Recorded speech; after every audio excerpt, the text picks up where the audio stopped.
Hi, I'm Reb Myron. I'm a minister through Pathways of Light, and I've been a Course in Miracles student for over 40 years. This year I've been going through the text, asking Jesus to clarify for me and then writing from that clarity. But I've been extremely busy over the last couple of days and haven't had time to do that. So instead, I'm just going to share with you an article that I had written at one point, and I think this was for Miracle News with Pathways of Light. It's a little short article, but I thought you might enjoy it. And the name of that article is Choice is Our Superpower. And I've probably talked about this before in my writing. So let's look at it. I took this from lesson 190, where it says, and so again, we make the only choice that ever can be made. We choose between illusions and the truth, or pain and joy, or hell and heaven. Let our gratitude unto our teacher fill our hearts, as we are free to choose our joy instead of pain, our holiness in place of sin, the peace of God instead of conflict, in the light of heaven for the darkness of the world. Our purpose is to learn to make the choice for heaven rather than for hell. You'd think that this would be the simplest choice of all, and you might be wrong. I have to say that I didn't find it to be easy, at least not at first. But I discovered some basic truths from A Course in Miracles that helped me to become consistent in choosing love rather than fear. Everything I see and experience is an effect of a belief in my mind. Now, that's a fact. Through the study and practice of A Course in Miracles, I've made a habit of being aware of my thoughts, and I know they matter. It is time to make a real change, and the Course explains how to do that. We learn we have the Holy Spirit in our mind. It is His function to correct our thinking. Our part becomes clear. We are to notice our thoughts and to desire correction. We then ask the Holy Spirit to look with us at those thoughts, and correction occurs. At least it occurs to the degree that we're ready for it. It can be such an astounding shift in thinking that it feels miraculous, and so it is. Sometimes we must look at a strong belief many times with Him before we're ready to accept the correction, and that doesn't matter. All that matters is that we continue to do our simple part. We are assured of our success because it is the will of God that this be done. As we continue to patiently go through these steps, our minds become healed and our lives change at the same rate. Where we once experienced anger and fear, now there's happiness. Our lives might have been chaotic and are now peaceful. Perhaps we felt hate or hatred. Now love pervades our experience. As he tells us in chapter 2, section 6, and also one of the early lessons, there are no idle thoughts. All thinking produces form at some level. When I realized that thought always comes before form, I stopped trying to change my behavior and I stopped trying to manipulate the world to my liking. I began to look at my thoughts instead. For instance, I was sick one time and sick enough to see a doctor. I was congested, achy, and had a fever, as well as an upset stomach. At one time, I would have been wondering how I got sick, where I caught it. And in the world, this seems to be the way that sickness happens. I catch a virus from someone. But what actually happens is that there's a belief in sickness and there is some value in being sick. And so I choose sickness to fulfill a purpose. Then I hide that thought from myself. I choose instead to believe in this complex set of circumstances that we made to obscure our responsibility for our own choices. And what a good job we did of it. It's so much easier to believe in germs and viruses and genes than it is to believe in the power of our mind.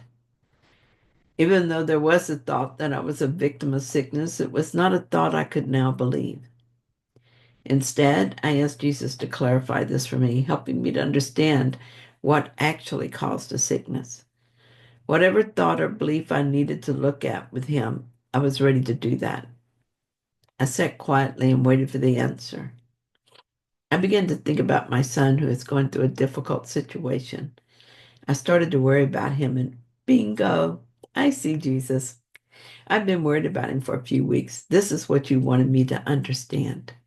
I continued to sit with Jesus until I felt the worry dissipate and my mind return to peace. It's never about anyone else. So I always turn it around. If I consider the situation with my son, I might think at first that the cause of my upset was his problems, but I'd be wrong. If I'm upset, it's never about the other person or the situation. My upset is always caused by my thoughts about the person or the situation. Understanding this opens me to forgiveness very quickly. In this case of my son and his problems, I forgave the thought that I was a victim to his circumstances. I forgave the belief that his circumstances were the cause of his upset, or even that his difficult circumstances were a problem at all. In truth, they were his next step home, just as mine are for me. I've learned to surrender. I give my children to God. I surrender their care to Him. That means I give up the idea I know what is best, what they should have or do. I give up protecting and defending them. I give up wanting their life to be easier. I give up worrying about them. I give up needing them or anything from them. In the place of all that surrender, I keep only what is true of them, their perfection, their beauty, their glory, their wholeness. And as a result, my relationship with my children are better as my peace of mind is more stable. Using these kind of specific situations for healing the mind is important. It is clear that while the content of any particular, I'm reading from, I'm reading from chapter 4, section 7. It is clear that while the content of any particular ego illusion does not matter, its correction is more helpful in a specific context. Also, we're asked many times in the lessons to be specific in their applications. For instance, in lesson 161, we read, "The mind that taught itself to think specifically can no longer grasp abstraction in the sense that it is all-encompassing. We need to see a little that we learn a lot." And in the manual for teachers, it says, unless a specific referent does occur to the mind in conjunction with the word has little or no practical meaning and thus cannot help the healing process. That's in Manual for Teachers 21. This is the purpose of our life stories. They provide us with situations that are meant to be our classroom. I always ask for the all-important question, what is it for? I want to know the lesson I'm supposed to learn. Sometimes I say, okay, Jesus, what is it I'm supposed to learn from this situation? Be very specific about it. In this way, I'm using what the ego made to undo the ego, just as the Holy Spirit intends.